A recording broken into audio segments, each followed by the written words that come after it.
You can't say you've tasted Perth's best steak until you've been to Meat and Wine Co.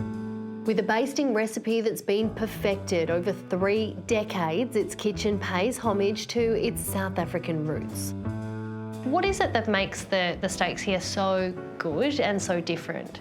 I suppose when we're talking about the steak as an item, the quality of the product that we get is top-notch, even at our entry-level steaks. But what we do a little bit differently here, because it is an African-centric business, is that we go back to the roots of some African basting over the steak. So it's a sweet, sticky basting. Guests can have it if they like. If they don't, it's okay not to have it. It adds to the flavour of the steak, and we believe it adds a point of difference. Tell us about the wine list. Look, the wine list is international, but we do have a lot of back vintage Margaret River wines.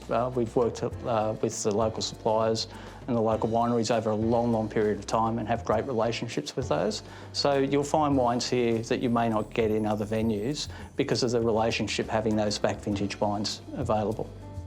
The steak here has its own unique taste, but in the best kind of way. And we've discovered their secret. A 35-year-old family recipe of herbs and spices giving local Australian meat an African twist. The Steakhouse is spread across 3 stories of the Palace Towers on St George's Terrace, where the building's interiors are as decadent as the menu. And here, age is appreciated, from the heritage-listed walls to the premium steak offerings. So tell us a little bit about this dry age program. What sort of a process does the meat go through before it gets onto our plate? So look, in terms of our meat program, our meat master and culinary team, they work very close with the stockmen of Australia to make sure that our beef, what comes in a venue, is prime beef. And once it comes in a venue, we dry age it for 4 to 6 weeks. Minimum, that's a traditional dry age. Once that is completed, then we infuse that with the butter to enhance the flavor. That's our own recipe made by our culinary department. So what it basically does is it puts more beefy and rich flavor in the steak itself and make it more tenderized and soft texture. And with so many menu options, you can see why there are plenty of regulars. There's even an exclusive VIP dining program.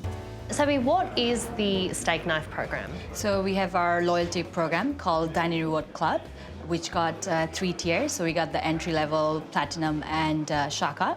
So the word shaka comes from African roots, which means power. And once you get to the platinum member, so what you get is we get the knives engraved with the names on it. Also, we have the bespoke experience for our guests. So we engrave their name and then have it on the table while they dine in with us.